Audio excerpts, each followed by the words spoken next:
good shape. Let me first introduce our panelists, if I could. And panelists, if you just wave your hand when I introduce you, I would appreciate it. Stefano Carrera is an NIC student who also has spent some time working with the United Nations in Geneva as part of a security detail. Next to him is Richard Randall, a philosophy instructor here at North Idaho College. Next to Richard is Ashley Strong, the Vice President for our Young Republicans Club. Next to her is Justin Cornett, who is the President of the Young Republicans Club. Tad Leach is beside Justin, and he is an instructor at North Idaho College in law enforcement. And on the end is James Manuel, who is a member of our, I think you're president of our Human Equality Club here at North Idaho College. The way the panel discussion will work today is I will ask each one of the individuals to spend about 5 minutes responding to this morning's presentation.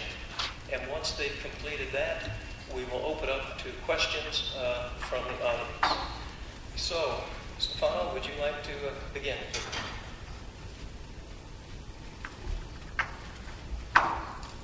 Good day. This morning it was discussed that the United States, the information, they do not share the information within their intelligence services to their law enforcement services in the United States up until 9/11, until after the Patriot Act was put in place.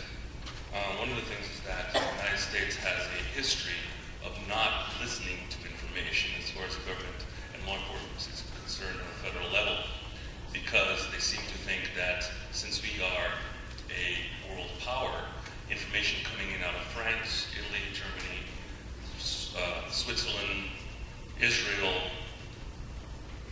Tajikistan, and so on, has to be deciphered and made credible according to their levels of intelligence, which is sometimes when you're missing information and dealing with intelligence, you not always have the pieces of the puzzle you need to create a picture. So if you don't have a picture to go by when creating your puzzle, so not many of you have bought these little puzzles with 1,000 pieces, and without actually looking at the picture at the cover of the box, you have no idea what you're going to be putting into place.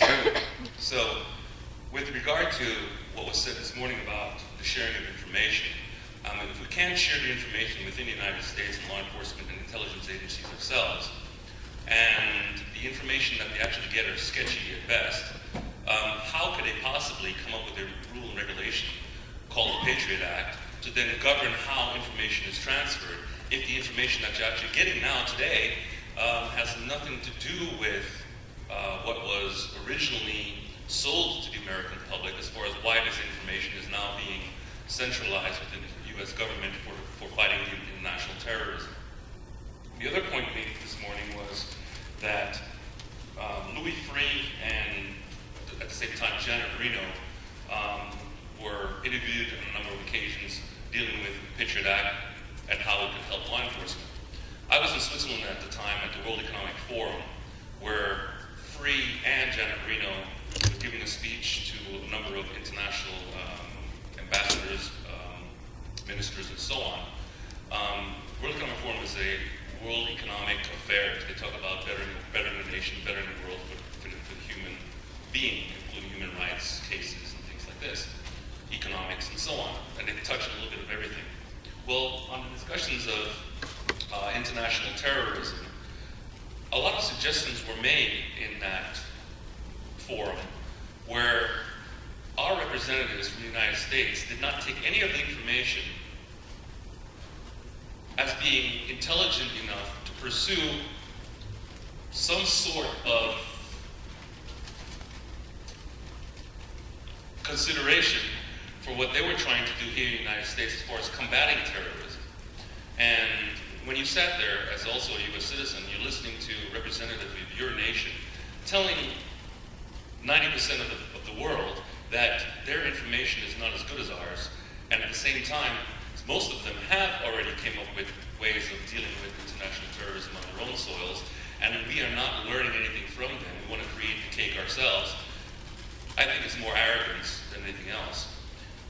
To close, I think this Patriot Act is more destructive to our nation than good.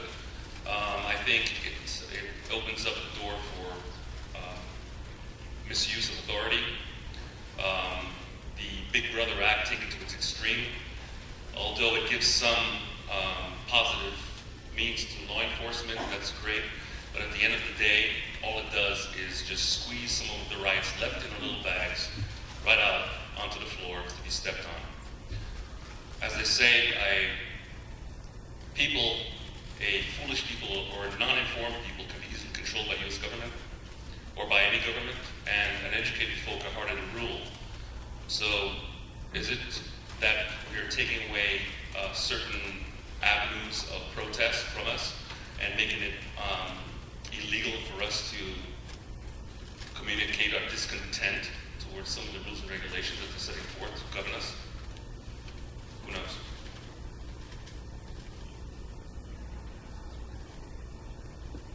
Thank you.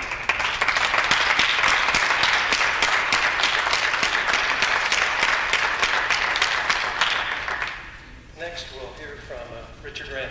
Richard? Thank you, Dr. G. I'd like to say, I don't know if President Burke is still here or not. Good, he's gone. No, just kidding. After my first tour in the Army, got out, went to college at the University of Southern Mississippi.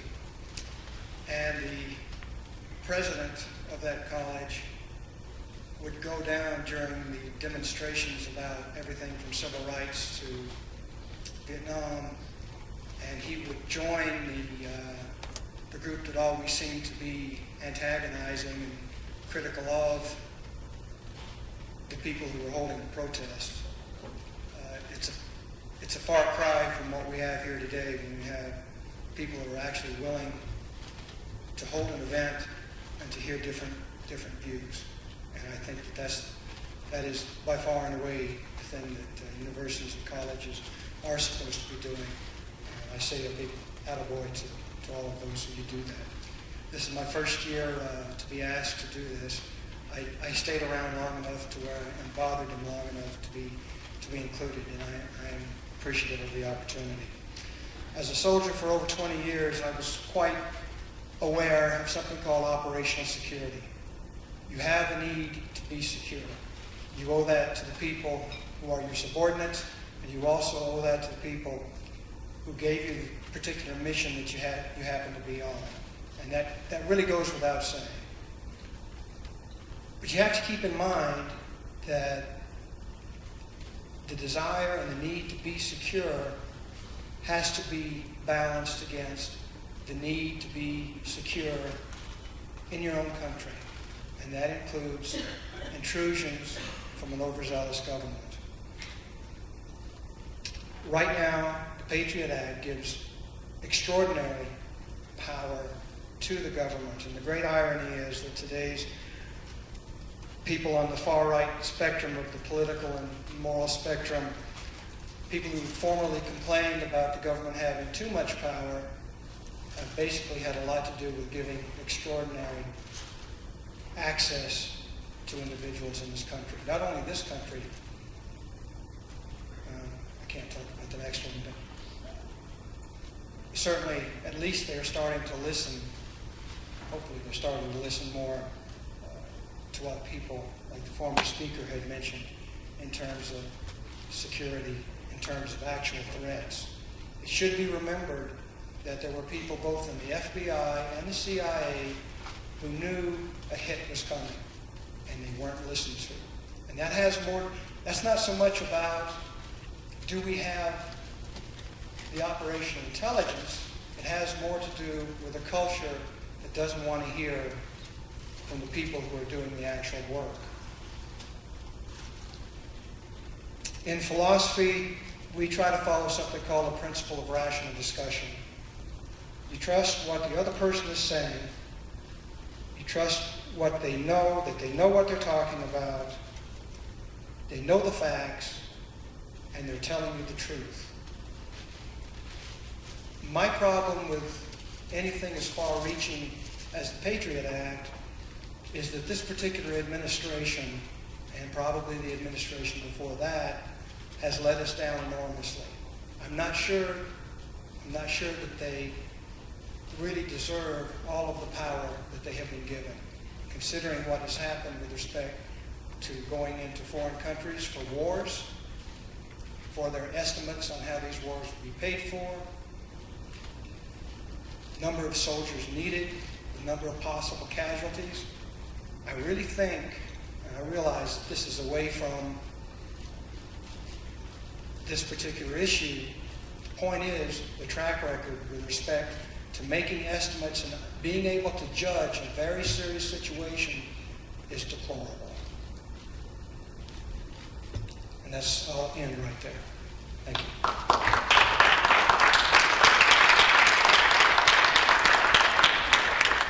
Thank you, Richard. Ashley, would you please present next? Okay, I would just first like to thank Tony for inviting me to speak at this forum. So, first of all, I'd like to reflect on the U.S. Attorney Thomas C. Moss's comments concerning the Patriot Act.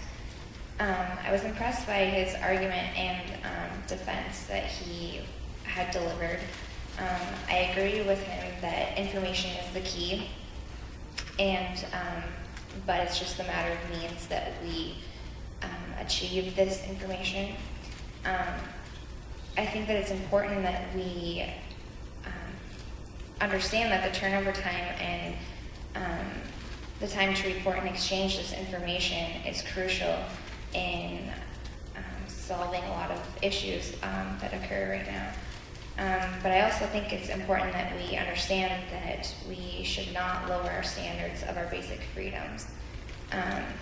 Another point that I found interesting in Mr. Moss's speech was that not one case there hasn't been one case filed that claimed infringement based on the terms of the Patriot Act. And that was cited by the American Civil Liberties Union. He even went as far to say that, like I said, there was no cases even reported. We hear a lot of claims about the problems of this, but I find it interesting that no one has made an official claim saying that the terms of the Patriot Act have violated their rights.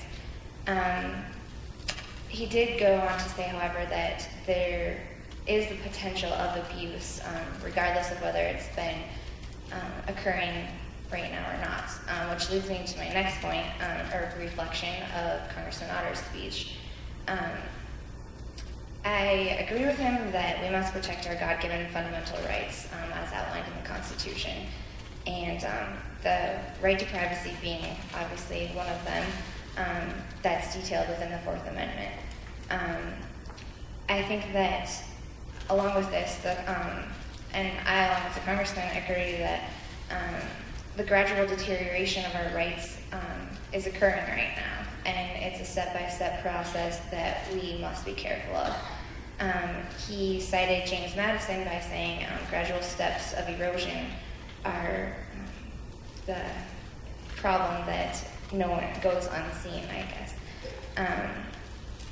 I think that it seems as if what's previously considered the exception to the rules is now considered the standard, or at least has the potential to be, in regards to privacy, and we need to be careful of that and make sure that we have proper checks and balances within our government. So I guess just to conclude, I understand that there needs to be the exception to the rules, and there's cases where we need to not go against, but make exceptions to the Fourth Amendment in regards to security. But I have concerns that this could be taken too far, and our rights will be slowly eroded. So, thank you.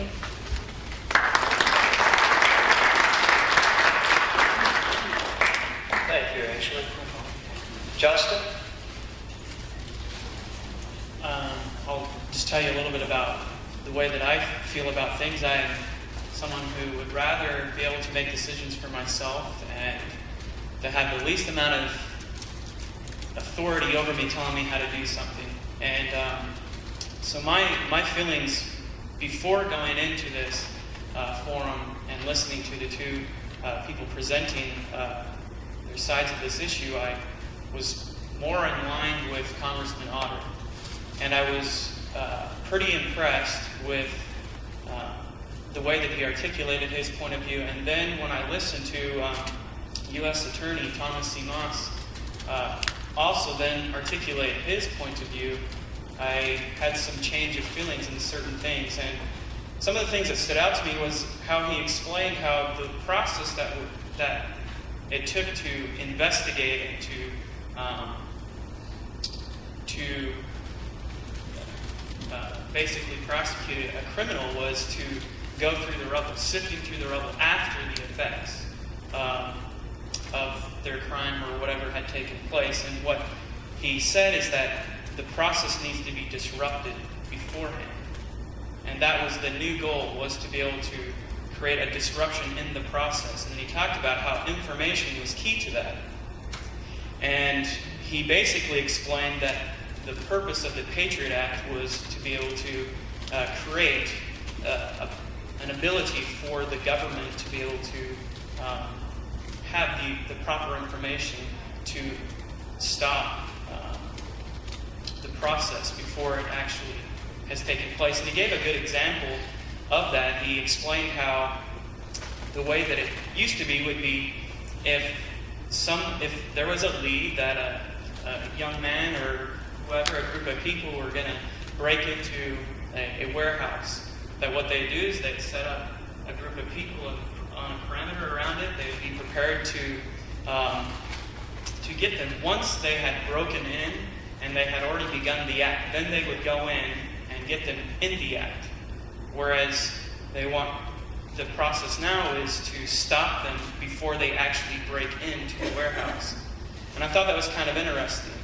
And I started to think about that. And then he also started to talk about keys to getting information was to be able to take down the wall that was created. And I think Stefano was talking about that as well, about FISA, or the Foreign Intelligence Security Act, and their way of gathering information, but how there was a wall between that and criminal investigation, and how that there needed to be a way where they could communicate back and forth and transfer that information to one another, so that way they could stop these things.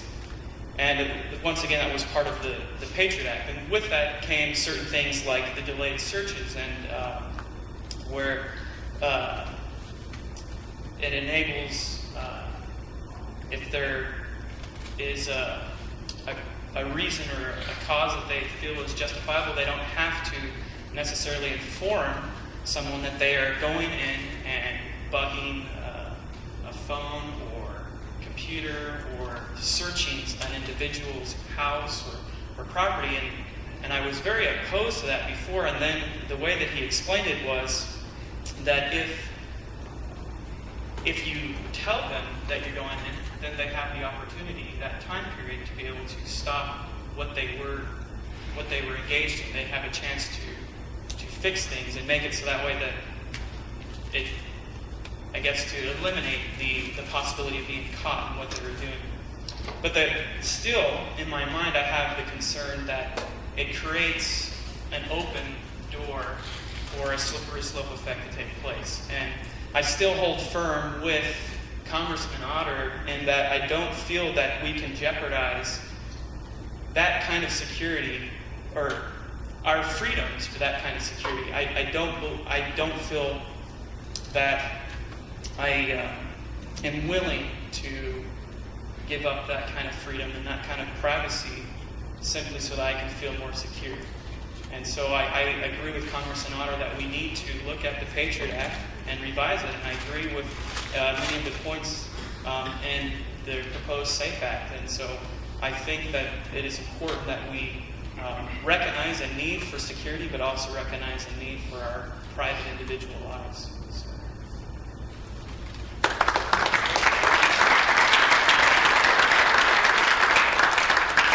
Thank you, Josh. Ted? Good afternoon, everybody. My name is Tad Leach. I'm a retired chief of police out of the suburbs of Chicago. You can always tell a retired chief, you just can't tell him much. Want to kind of go from the general to the specific a little bit. You know, as a police officer, I was very cognizant that there is always a conflict of rights, not only in our society, but in anybody's society. And we tend to look at things as an absolute. You know, we look at the Bill of Rights. Oh, this is an absolute. Well, it's not. You know, we've all heard the famous Oliver Wendell Holmes, even though you have the right of freedom of speech, you don't have the right to yell fire in a crowded theater. Or in freedom of religion, we just don't allow people to toss the virgin into the volcano to appease the gods. So there is always inherently in society a conflict of rights. And the courts resolve this through interest balancing. They look at both sides of the issue, the rights of both sides, and try and see in each individual case when there is that conflict, which side takes precedent. For example, at airports, you know, I've heard a lot of people complain about, oh, these intrusive searches in airports, they're violating my rights and so on. Well, there's also the rights of people to fly without somebody having a bomb on board. So we have this conflict of rights. And speaking of Justice Holmes, there's a famous quote that he had in a case called McAuliffe versus the mayor of New Bedford. And it involved a police officer who was exercising his First Amendment right to freedom of speech. And what Justice Holmes said was, and he was fired. And Justice Holmes said, a policeman may have a constitutional right to speak his mind, but he has no constitutional right to be a policeman. You know, I have no constitutional right to fly. If I don't like intrusive searches at the airport, I can take the Greyhound, I can take Amtrak, I can walk, I can take a car or whatever. In talking about the Patriot Act, you know, we as a society, the thing that makes America great is that we have checks and balances. You know, we have three branches of government to be checks and balances on each other. And in the Patriot Act, all three of those branches are involved. Law enforcement is under the executive branch. They have to go to the judicial branch to get warrants. They have to apply for a warrant. And then the legislative branch gets, in some cases, semi-annual reports on exactly what law enforcement is doing. So we have extensive checks and balances from all three branches of government in the Patriot Act. There are criminal and civil sanctions within there for people that abuse the act itself. And having been a law enforcement officer, you know, unfortunately, if we say that we're not going to have a law that can be violated by the people who are supposed to enforce it, we wouldn't have any laws. What we have to look at is the individuals. When I teach policy and procedure to law enforcement officers, I talk about the 5% rule. And what that is that if 95% or more of your officers are following policy and procedure and there's a violation, then you go to some kind of remedial action, be it additional training, be it closer supervision, be it disciplinary action. If 5% or more are not following it, then you've got a problem with the policy and you need to look at the policy and change it. As Ashley pointed out, you know, nobody can really point out specific abuses of the Patriot Act. It's always, it could happen or so on. Well, the system is in place that if, and again, that's an if that happens, there are remedies for that. Getting more to the specific, I agreed with Mr. Moss when he said that, again, you don't change a law because it's being abused. You deal with the individuals that would be abusing it. There's some common sense in the Patriot Act. And having been a law enforcement officer, all of the provisions of the Patriot Act have applied prior to the Patriot Act to at least some segment of society. You know, when we look at talking about surveillance, you know, there's a little common sense in there. You know, terrorists and organized criminals may be dumb, but they're not stupid. You know, they're not going to use their home phone to communicate with co-conspirators. They're going to go out and use a payphone. They're going to use stolen cell phones. They're going to use cloned phones. They're going to use a lot of other mechanisms. So it's common sense that if you're going to be doing some kind of a surveillance on these people, that that warrant applies to the person, not to a specific telephone. You need the ability to tap in on any method of communication that they're using. In talking about sneak and peek, drug investigations were a typical sneak and peek, and those have been going on for decades. And the obvious reason for that is you get a search warrant, you go in and you find that there's a load of drugs in there. What you want to be able to do is follow those drugs. Who are those drugs going to be delivered to? What's the mechanism for delivery? All of those kind of things. Be kind of counterproductive to leave a note and say, hey, guess what? We know that you've got dope in here and we're watching you. Doesn't make any sense, does it? Well, the same way with terrorists. Terrorists have different organizations, and if you do a sneak and peek and you find out that they're planning on doing some kind of covert action against the United States, don't we want to find out who the co-conspirators are? Don't we want to find out where their materials are and so on and so forth? So these are things we've been using all along. The only thing the Patriot Act did was extend them to some things that they probably should have been extended to prior to 9/11. Information sharing. When I was a local law enforcement officer, there were more than one occasion where we would be doing an investigation on something that one of the federal agencies was also doing.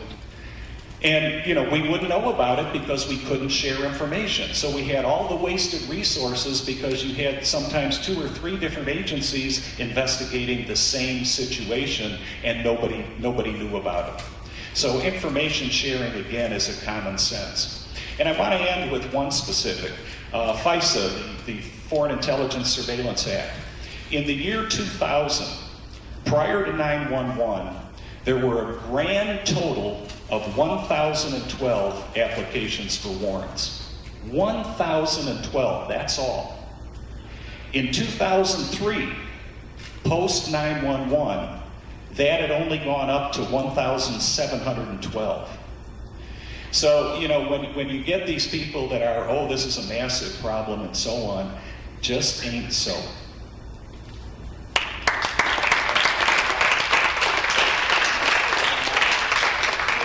Thank you, Ted. James? Good afternoon, everyone.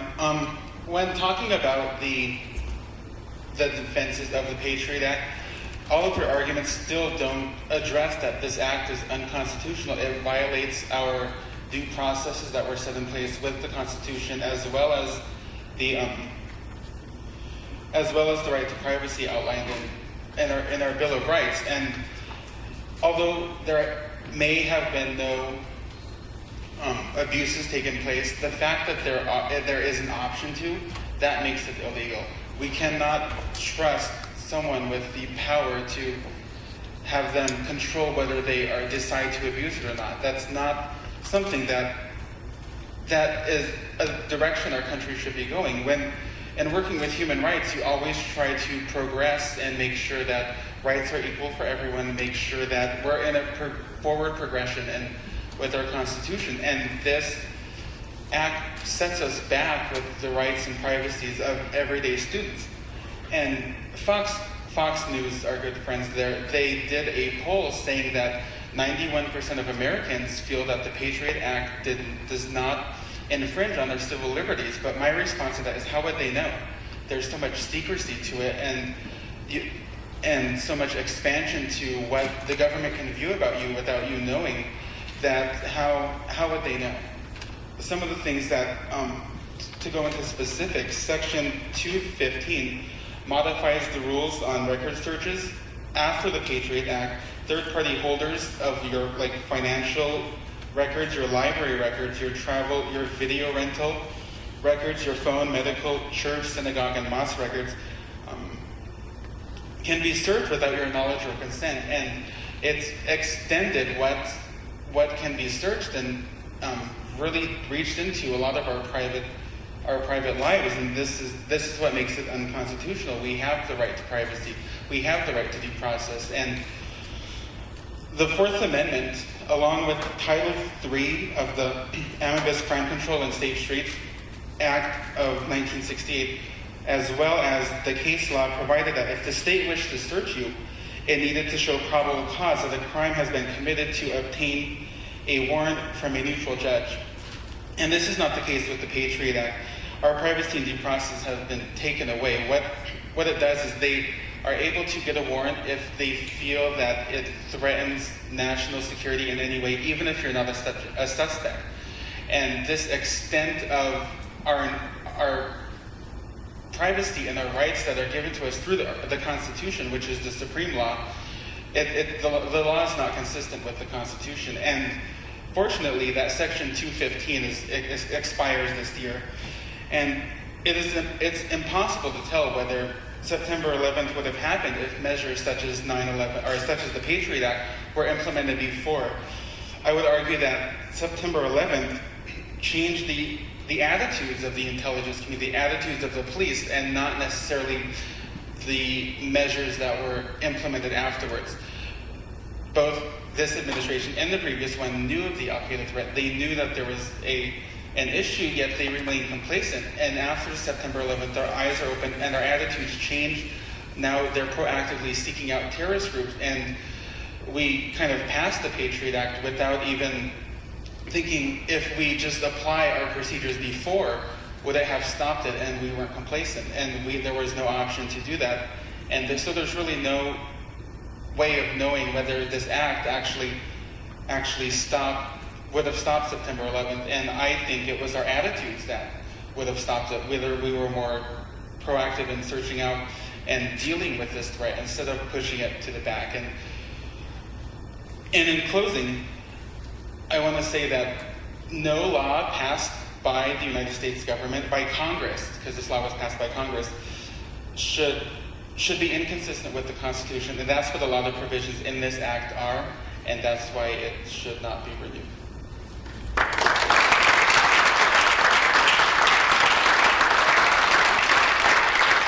Thank you, Jim. Thank all of you for a job very well done. Questions any of you might have? Any questions? Sir?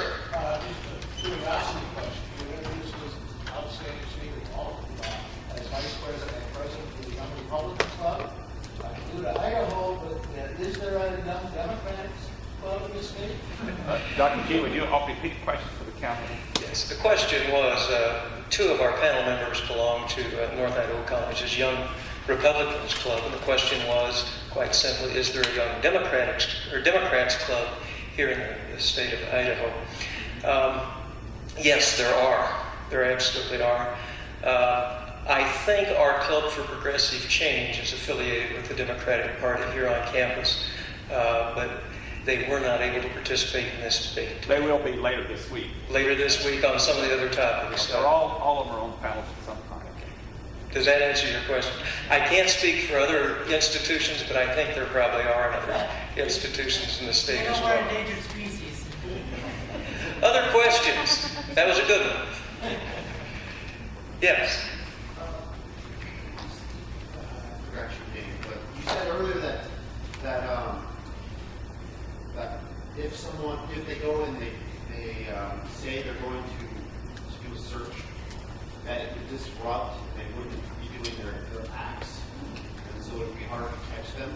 Well, isn't that the same ends and means? I mean, if they're not doing the acts, then they're not going to commit them anyway. Or is it because that in the future they're going to do it? They just kind of put it on hold. That's my question. We didn't get the question. Would you repeat the question, please, before you answer? Oh, he asked about, well, isn't letting people know that you've made the search showing, wouldn't that stop an act from occurring in the first place? Yes and no. That would be proactive, but it wouldn't be as proactive in making sure you get the entire group, making sure you get their materials, et cetera, et cetera. Obviously, when you do the sneak and peek, you are still going to prevent the act from happening. What it does is it allows you to take in more of the co-conspirators and get the materials, learn how they plan, learn how they transport things, et cetera, et cetera. So if you left a note and said, okay, we know you got the drugs, that might prevent that delivery, doesn't disrupt the pipeline, doesn't prevent the other people who are involved from just taking up right from there. Whereas if you can follow those drugs, you can maybe eliminate the whole pipeline and so on. So it still is the idea of being proactive. It's just being proactive in a narrow scope versus being proactive in a much larger scope. Also, with that, it doesn't necessarily mean that that's the process that they would take every single time. He gave an example, though, of if there was a situation with the bomb that, they wouldn't want to necessarily tell them right away that they have an awareness of that, because they could detonate the bomb as soon as they know that they have an awareness of, and they were onto them. So they wanted to be able to sneak in and then defuse the bomb in such an instance like that. But then maybe in other instances they wouldn't necessarily do it in that exact process and that exact procedure. So it leaves room for them to be able to act that way or to not. And also to add to that is, again, that is correct, that a very small percentage of search warrants that are executed are sneak and peek. It's a very, very minute number. Any other panelists want to respond to that? Okay. More questions? How about here in the front? Yeah, for Tad and James, do you think certain type of group is targeted by the Patriot Act? The question was, are there certain types of groups that might be targeted by the Patriot Act? Yeah, absolutely. I think people that are looking for the demise of the United States are being targeted, regardless of be they internal white supremacists, external groups of whatever. This is not a stereotyping certain ethnic, religious, whatever groups. It's designed to deal with people that are targeting the United States of America. I disagree with that. From personal experience and knowing a friend who was actually, his family is a prominent family from Pakistan, and he's their son, and he was on an FBI watch list under this Patriot Act because he was associated with the family that he was, yet he lived 1,500 miles from his parents, and he was a good citizen, and he still is a good citizen. And he was investigated under this act or under a certain type of act. And also, I was questioned because he was my best friend in Tucson. So it does target certain people, and it does target certain, because most of the terrorists who do have a certain profile. And on the opposite end of that, I think it would be foolish if we did not target certain people, although it is wrong, because there are certain profiles that terrorists do have. I think we probably, we're still on back here? No? Wouldn't be a second. Ready? Okay. I think we probably all remember Watergate. If you go into the library, take out a book on Watergate, you'll see the articles of impeachment. The articles of impeachment are several pages long, and they list many, many examples of an abuse of power, particularly aimed at groups who just didn't like what Richard Nixon was doing. These people had committed no crimes, but they were definitely, not only had they been spied upon, but there had been actions by the Dirty Tricks gang to discredit them. There was even talk of setting these people up for crimes. So again, I just want to say, it's very much the element of trust with anything like this is paramount.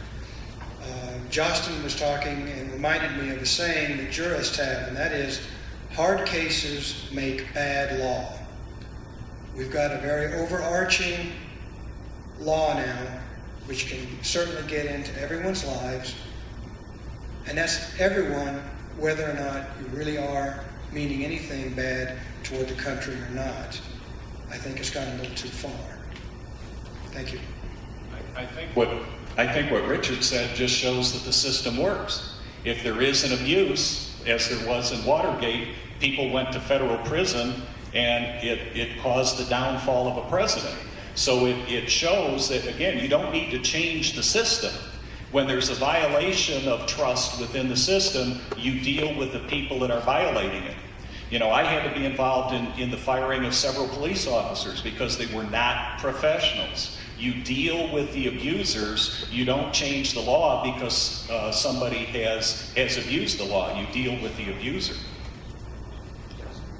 Also, that just reminded me of something as well. That's something that Thomas Simons also talked about, was that if there is an infringement of someone's rights, if there was a specific profiling that was, discriminatory or anything like that, any violation of someone's rights used by the Patriot Act, they can file a suit against the U.S. government. There is no immunity to the government in this as well.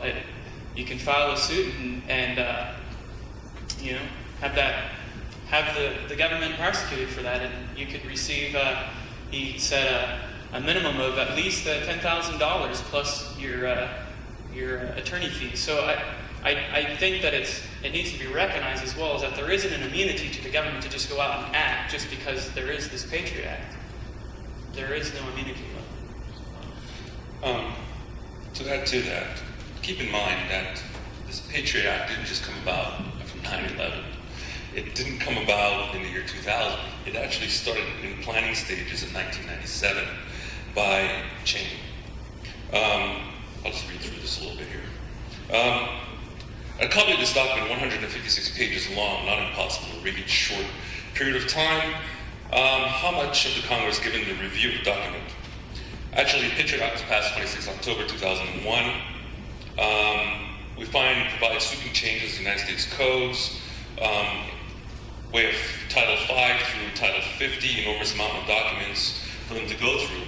One of the quotes that were made at the time is, "Do it or else you can expect more terrorism." And that came from the Vice President himself.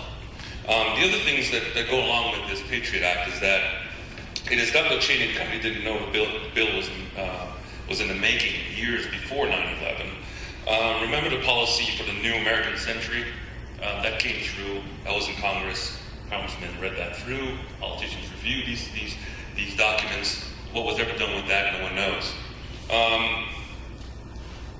There are now the Bush administration has been pushing this Patriotism Act. It's not a Patriotism Act. Has nothing to do with terrorism. It has nothing to do with controlling terrorism. It's being able to control us through fear, period. Has nothing to do with that there's a terrorist. If there's a terrorist, we can just say there's a terrorist behind every bush. And pun intended. The situation is not that we have to have all these rules and regulations to help law enforcement find terrorism in the United States, because all you're doing is opening up a better avenue to go in and control your populace, because your government's weak, you have not the support of your nation as you used to, you've lied to your people, and now you have to suffer the consequences. And instead of suffering the consequences like other governments used to do, especially ours, we are now trying to hide, scheme, and create a diversion so that we don't really pay attention to what is corrupt within our government today. We're a nation that makes heroes out of Columbus, makes heroes out of LBJ. A lot of people in this room don't realize that LBJ was a criminal, investigated up for murder, insurance fraud, and so on, when he became president of the United States after the murder of Kennedy. But none of that seems to be a big issue in the United States to create new legislation within the U.S. government. It's fear. Terrorism equal fear. And since it's fear that's on with the media, showing the images of what's happening in Israel and so on and so forth. I've been in Israel for about a year and a half. I've walked the streets of Tel Aviv. I've worked with the Shin Bet and other people doing investigations worldwide. And Americans have no idea what terrorism is.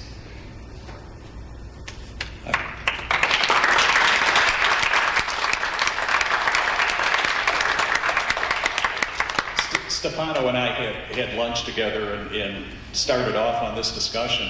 I personally think the fear, unfortunately, is coming from the people that are trying to instill fear in the general public about the Patriot Act.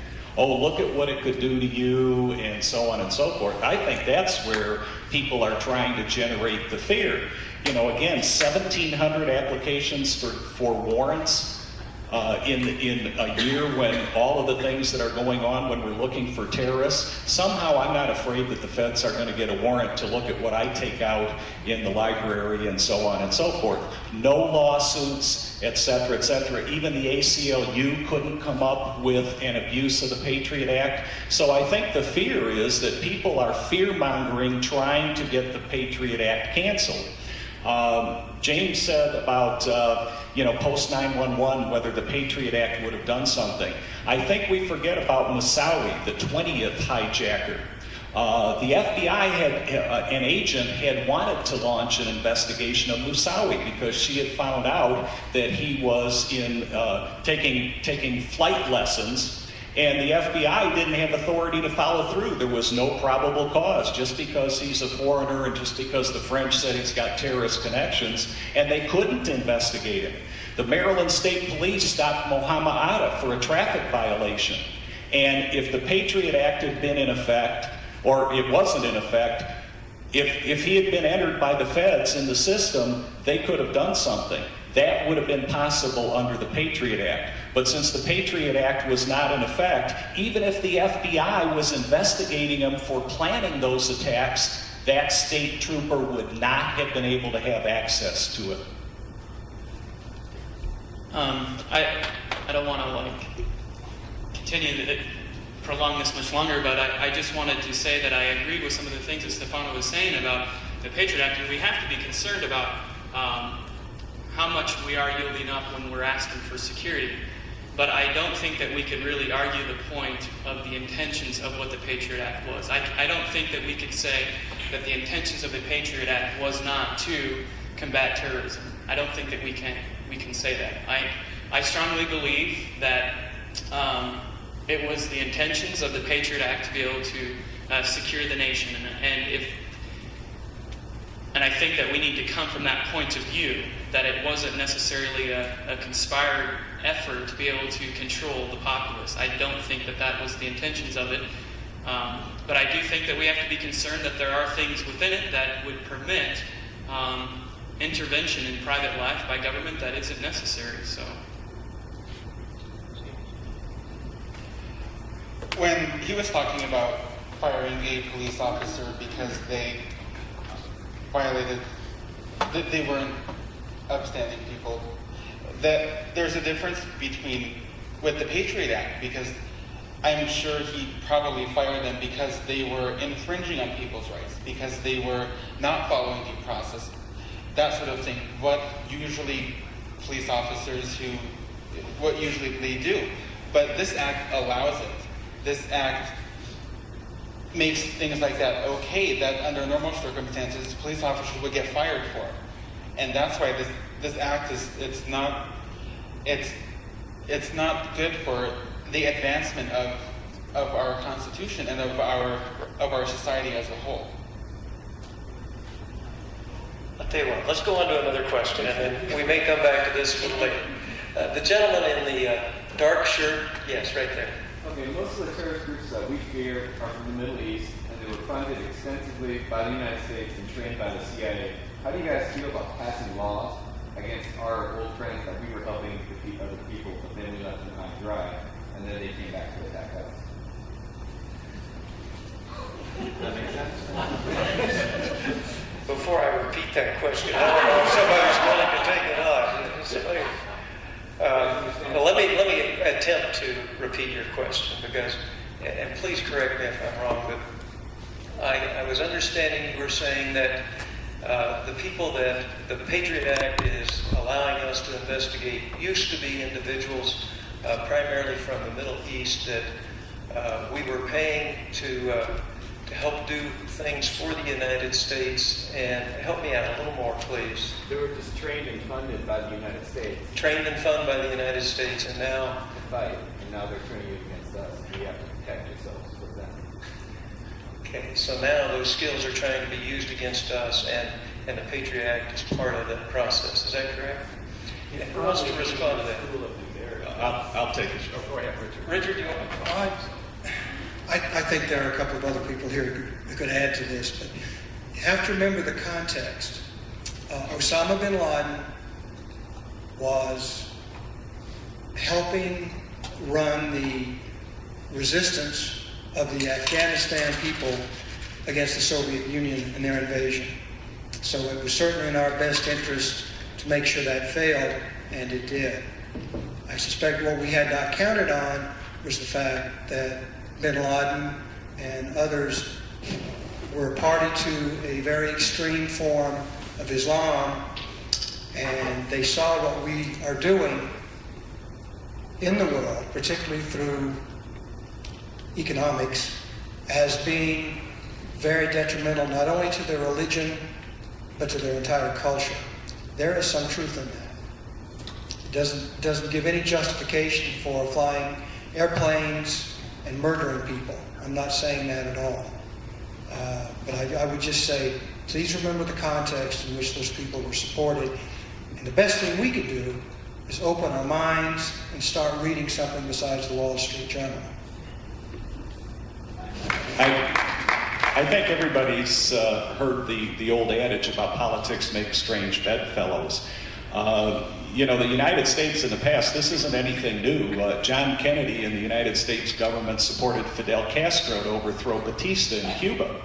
And then he changed his tune once he was in power. So, you know, politics is a strange animal. You know, at the time it was the Taliban or Russia. Obviously, we were in a Cold War with Russia. So again, I think that's, you know, hindsight's 20/20. I suspect back then, if we knew then what we knew now, probably wouldn't have done it. I suspect Kennedy wouldn't have supported Castro either. So there are lots of situations in history where, you know, you look at politics today and don't realize what it's going to turn into tomorrow. You know, a couple of our closest allies are Japan and Germany. If I may point out, a number of you have probably seen the T-shirts around fighting terrorism since 1492. That is true in a lot of different cases. We were looked upon, as far as the founding fathers were looked upon as terrorists by different people when they arrived here, and they terrorized those folks and took over their property. It was a belief, and a change in the belief that they didn't want to go along with. If you look at the United States government policies abroad, and here the United States government is running around preaching about civil liberties, civil rights violations in a number of areas around the world, we have not once followed still today, correct me if I'm wrong, still today we've not once followed any of our so-called contractual agreements. If we just go back to just Vietnam War, we had agreements with the Montagnards that we would help them after the war and create a nation for themselves and give them a position within that new country's government after the war was over. We didn't follow through, we let them die. After that, there was various police actions in between where we promised the same things and never delivered. Gulf War Part 1, where we supposed to supply the Kurds with weapons, information, troops, training to fight Saddam Hussein then. I was on the ground then. I was a Marine Corps scout sniper on the ground when we got called back. Boy, were we mad. Nothing was ever done. They left those people to die. They had gas, killed men, women, children laying all on the ground. Now, think for a minute. Here is a government that promises you something and doesn't deliver. You are a Kurd. You follow a certain religious base, and all of a sudden, this very same country that just gave you a promise to protect you from a tyrant turned their back and ran away from you and let that tyrant kill everyone in your village. Wouldn't the survivors be a little bit angry? Wouldn't the survivors then go back to another institution to get some sort of revenge on that institution? Now, look at Iran. Iran, we supported the Shah of Iran for a number of years. Then all of a sudden, we pretended not to know about all the atrocities he was creating in that environment. Then we let him flee and hide out in the United States. Don't you think the people still over there in Iran would have some sort of a legitimate argument, that sort of policy? And you see, is this the closed-minded attitudes of our administration and lack of information flowing down to the common people that's wrong with the United States, and pushing a Patriot Act to cover up as a smokescreen to try to explain away their decision makings and their false idealism is just completely wrong. it was mentioned a little bit about the surveillance with using that as an excuse, legitimate excuse. However, when you're doing drug enforcement work and everything else, there's some sort of leads with regards to suspicion that you go by. Not just that everybody's a terrorist, and let's start looking in their bank accounts and envelopes and everything else that comes through your house. And also, with that, with regard to what Robert had said before about financing foreign entities or not getting involved where they're supposed to be. Let's take South Africa, for example, in the 80s. Now, here was a apartheid regime suppressing the Africans on various levels.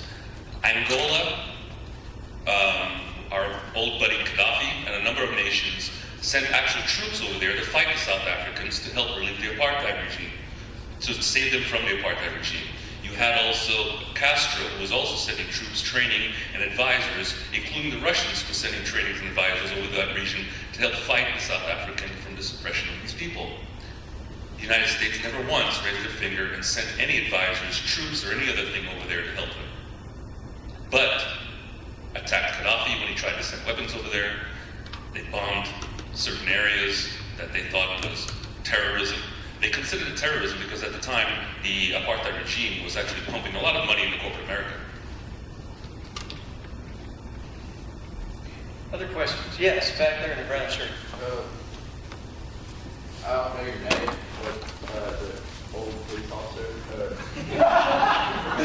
Easy, son.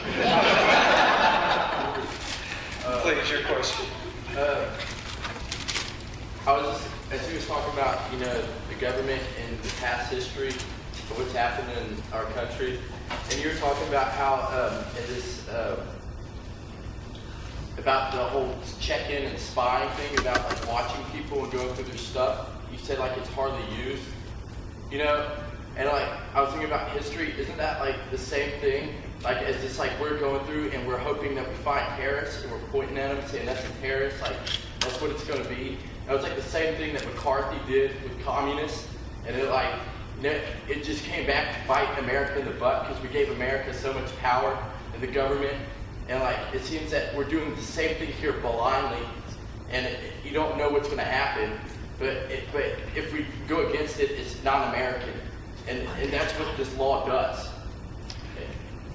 And I feel like pretty strongly about that. Thank you. Was that a question or more of a... Well, again, this is, and I don't know how McCarthy came into the conversation here, but when you talk about with the terrorists, again, this is not.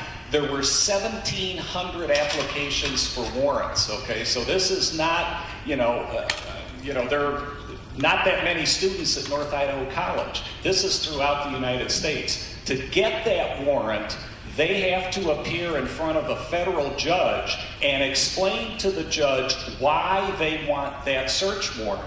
So they can't just go in, or I suppose they could, but I'm sure they wouldn't get the warrant. Plus, I'm sure their supervisor would suspend them or whatever, if they just went in and, well, the guy's from Pakistan, so obviously he must be a terrorist, let's get a warrant for him. Doesn't work that way. And again, there are the checks and balances. If an FBI agent went in to get a warrant and being a law enforcement officer, we're always in that catch-22. People wanted to blame law enforcement. Why didn't you know the terrorist attack was coming? And then when you try and give us some tools, you have people, this is going to be abusive. Well, that's the unfortunate catch-22 that law enforcement is in. The Patriot Act provides numerous checks and balances for federal law enforcement officers to do any kind of wiretaps, to obtain any kind of information, and if they don't do it right, they are subject to all kinds of sanctions. There's a... I thought the U.S. attorney that spoke to us previously said that he had some signed warrants in his drawer, signed by a judge. Whenever he wanted to, he could go take one and put it in the name of the people. I believe he referred... No, he did not say that. I believe he referred to subpoenas in that regard. And there is a difference between a subpoena and a warrant. I don't think the law allows it to be. No, he but it can't. does with subpoena. Yeah, and I don't know, I'm not a lawyer. What those subpoenas are, if the judge authorizes a warrant, then he uses those subpoenas to obtain the particular information. He takes that warrant to Verizon and says, give me the information for this telephone number or whatever. The subpoena is after the fact that the warrant has been applied for and approved by a judge. But doesn't it need to be approved by a judge? It is, because the warrant will give the specifics of what information can be obtained from whom. What you're saying is not consistent with what the U.S. Attorney said is true. I beg to differ, it is. Yes, sir. I thought that earlier, or maybe it was Otter, I'm not sure, that they could, the government now can go secretly and bypass the judge and have investigations without anybody knowing about it. Okay, let's talk a minute about the concept of secrecy in regard to, I think the terminology in the speech today was, somebody help me, secret. No, there was sneak and peek, but they were also talking about it in relationship to judges and the activities of judges. What was the terminology for that? Well, he was talking about that the procedure is confidential. The court is everybody knows about the court. But again, obviously, if public information was, I'm applying to get a search warrant for Joe Jones' house, and it's printed in the paper as public information, again, it defeats the purpose. Congressman Otter referred to that as a secret court. That's where that gentleman was talking about. Okay, it was referred to by Otter as the secret court. Yes, That's correct. And then U.S. Attorney Moss, he then explained what he was referring to when he was speaking, and that was what Tadridge was just talking about. The procedure is secret, procedure, but the court yeah. must be used in order to... And then there's a thorough report on the how and the what, and how many they have received and issued, and why they did. It's a thorough report that they have to... And also, like any other warrant, even at a local level, when we would execute a search warrant, that warrant said specifically what we were able to search. We had to do an inventory. That had to be returned to the court. Patriot Act is the same way. The judge gives you what the parameters of that search are, and you have to file a return notice of anything that was seized or anything involved in that. Nils. Yeah, I have a question and then a very short story to support my question. My question is, who decides what's unpatriotic or a threat to the government? And so here's my short story. 1968, I was a public information officer for the U.S. Coast Guard because I refused to join the Army when I was drafted and go to Vietnam. The Coast Guard did not go to Vietnam unless you volunteered to, so I became a PIO for the Coast Guard. This was in San Francisco, of all places.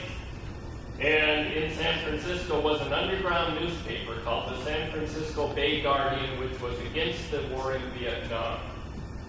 So I wanted to work nights for the San Francisco Bay Guardian. And to be honest, I told my commanding officer that's what I wanted to do.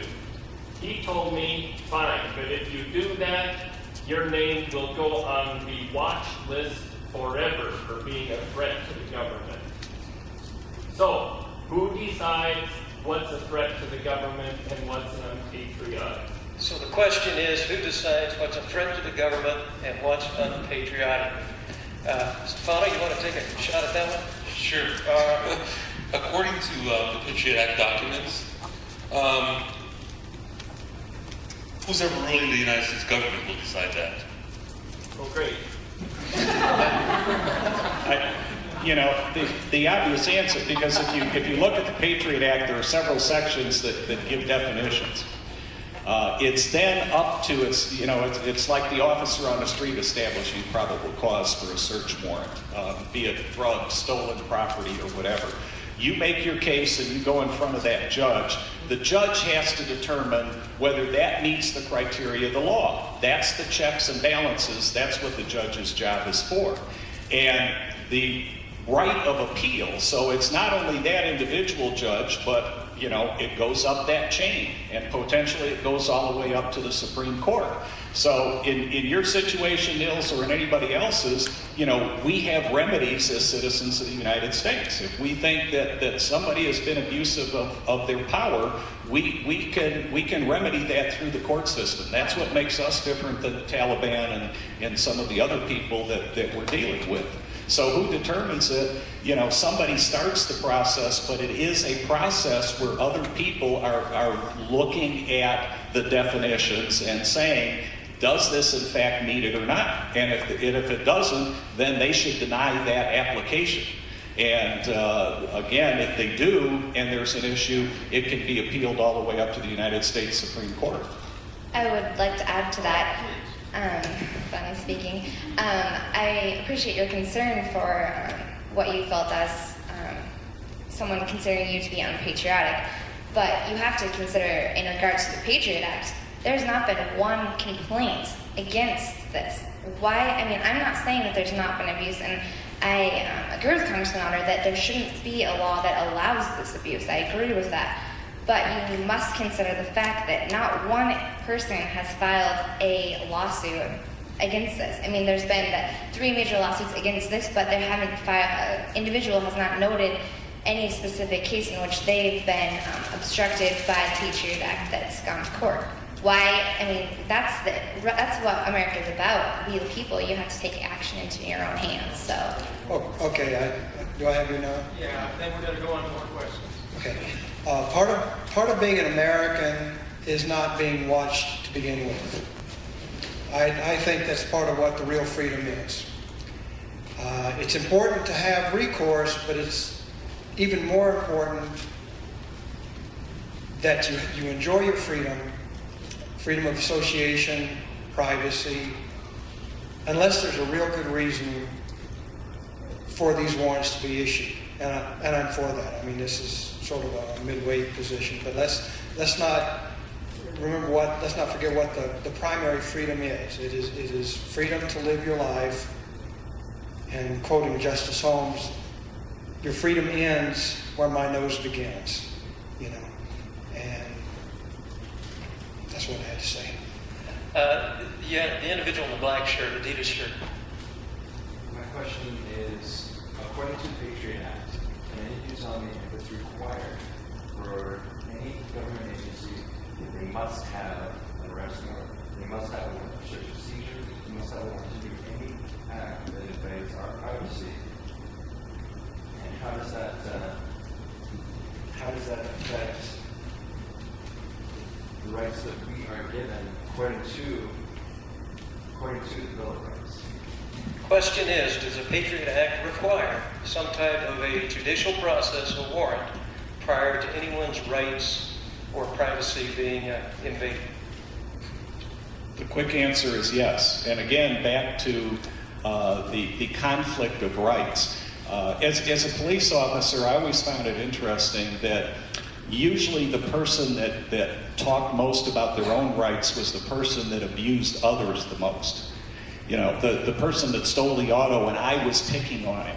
It was my fault, like I made him steal the car, and so we have the conflicts of rights. The people in the Twin Towers had rights too.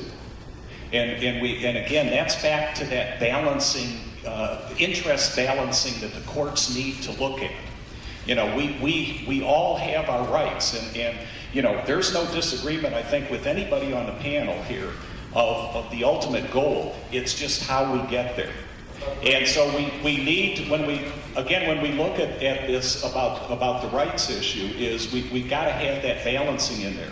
I tell my students is we have the right to peacefully assemble, but if we go out and stand in the middle of 95 and Appleway, we got a problem, because we have an interest balancing problem there. The right of people to traverse the highways versus our right. And we're going to lose, because as a society, we're a society of laws. And that's going to take precedent over our right to assemble, because we can go assemble anywhere, but the people using 95 can't. So, again, yes, people have to have, when they're going in to get a warrant, they've got to convince that judge that there's a reason that they need to go in there and do a sneak and peek or whatever. They've got to lay out all of the facts that they have. And if a judge says we don't have enough. My question is this: does the Patriot Act allow any of the government agencies to go in without a warrant?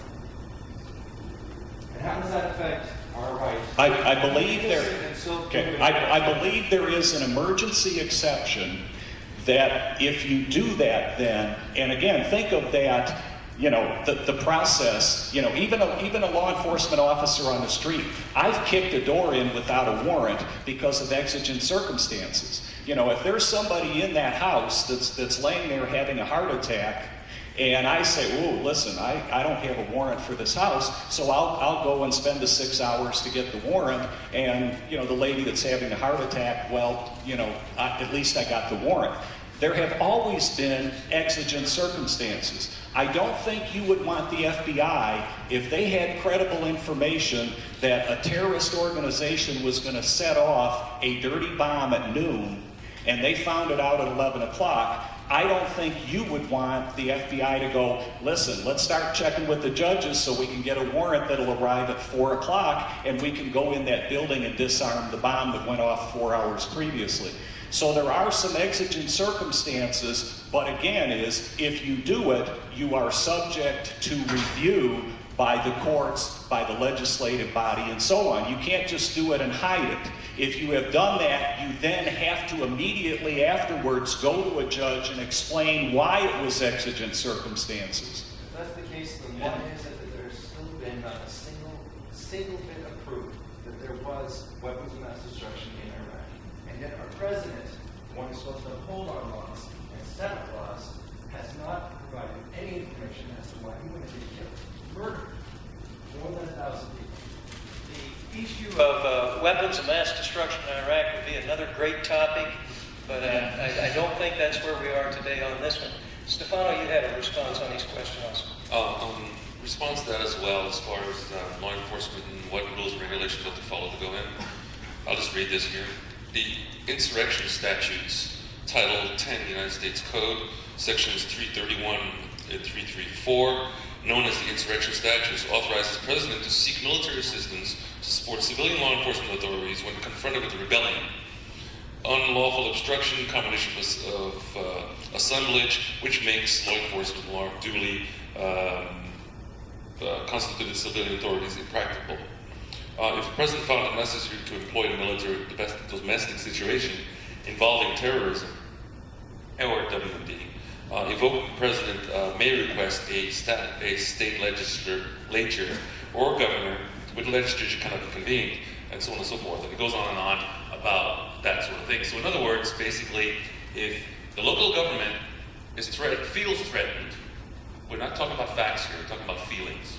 Feels threatened, they can then call up on this Patriot Act to say, okay, then let's not create this sort of minor sort of martial law situation, so we can actually walk into your home and take everything you own. So the answer is, technically, theoretically, yes, you're supposed to follow all the rules and regulations by wonderful laws and regulations in the United States.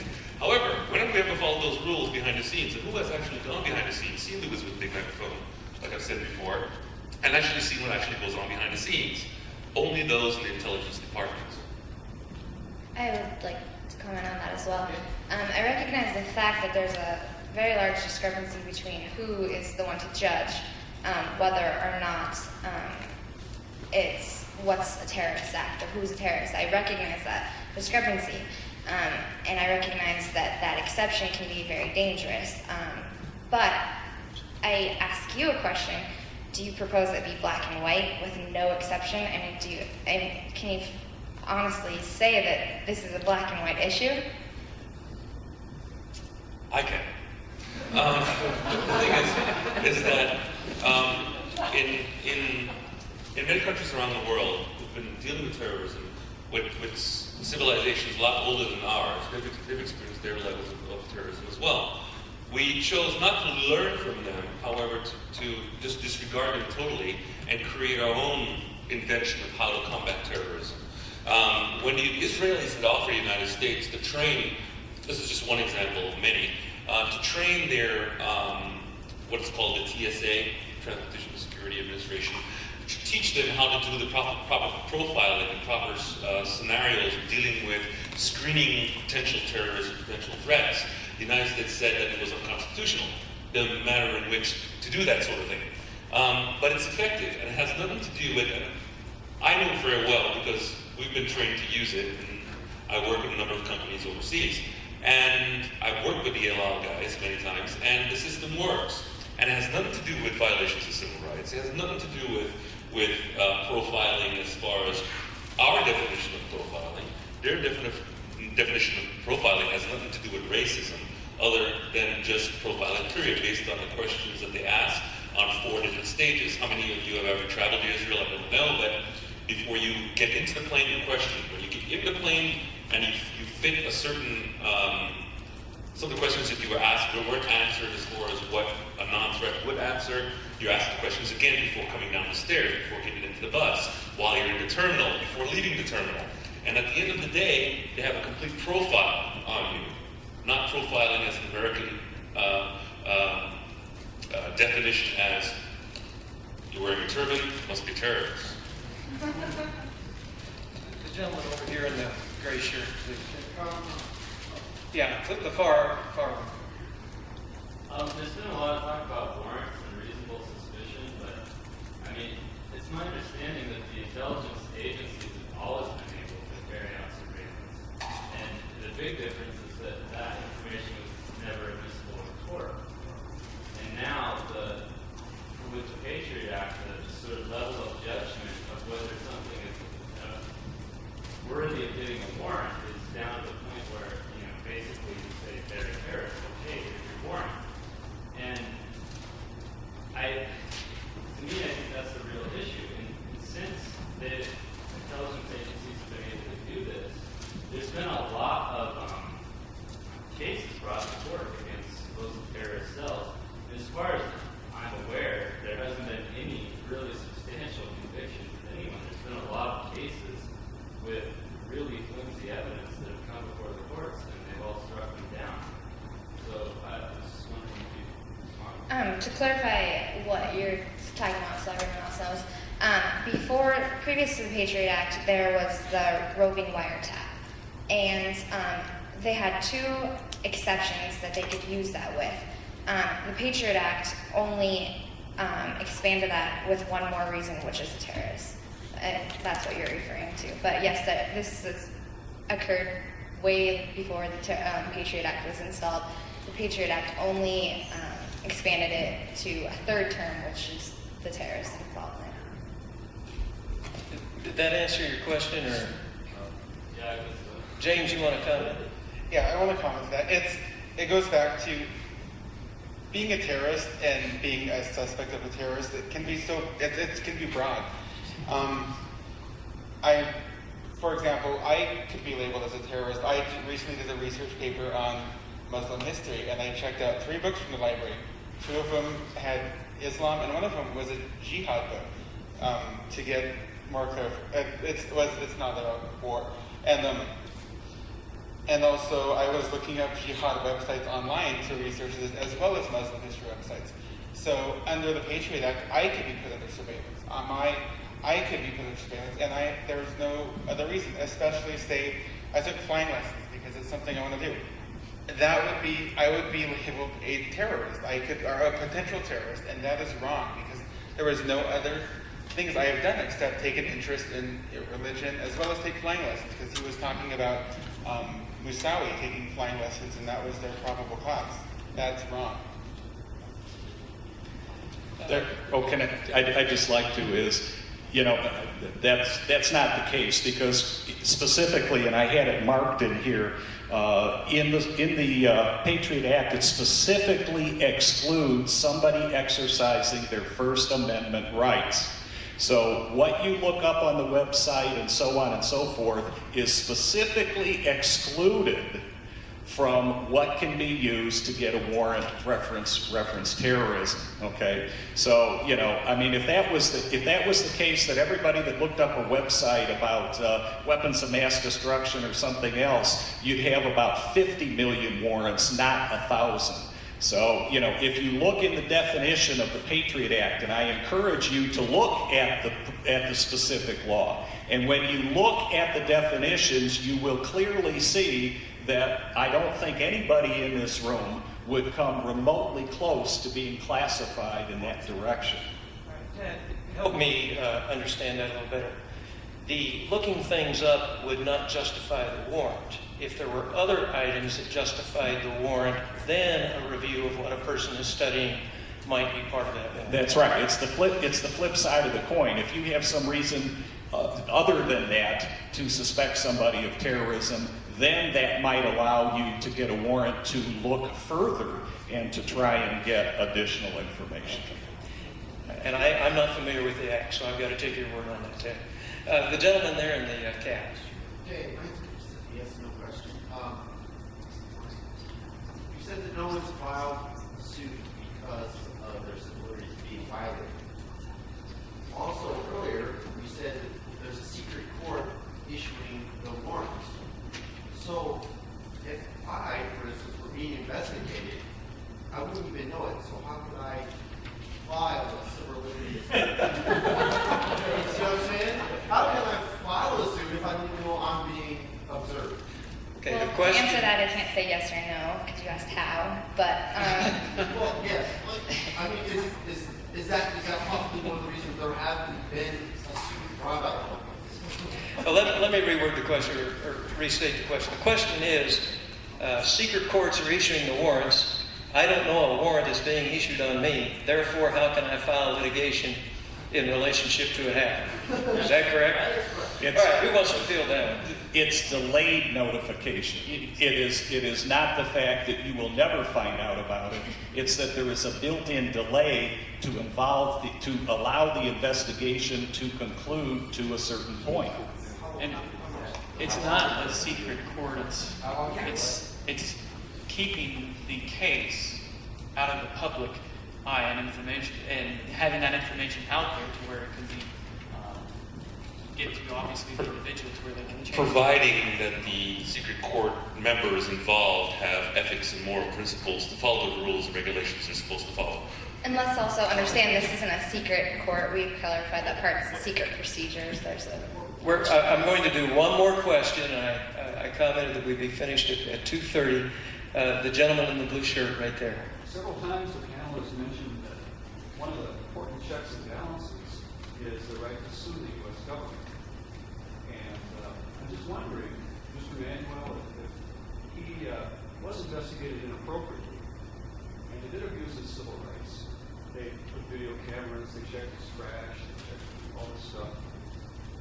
Would realistically he be able to find a lawyer who would go up against Mr. Moss and Boise by the U.S. government for what I heard was a $10,000 penalty? Yeah, it's called the ACLU. Which strikes me as peanuts. Well, and attorney's fees, which would be astronomical. And clearly, for publicity, you can get an attorney in this country to take any case. Let's be honest about it. I think that's pretty limp. I think that's a pretty weak check and balance. I think you and I think I live with it. I think I just that's the way it goes. Which is too bad. I think if the penalty were higher or it were... Well, what also wasn't said, and I happen to have it in front of me, an offense described in this section is punishable by a fine of not more than $10,000 or imprisonment for not more than 5 years or both. So there are criminal and civil sanctions, and it's for each infraction. Folks, I want to thank you. I was looking up here the whole time, and NIC Public Forum Hot Talk. I want to thank our panelists for being very candid and forthright in their opinions. Thank you, panelists. I don't know about you, but if nothing else, this has caused me to go and do a little bit of research on the Patriot Act, and I would encourage the rest of you to do the same. Thank you all so very much. God, I was just thinking what I was thinking. I'd like to have a tape of George Bush's statement.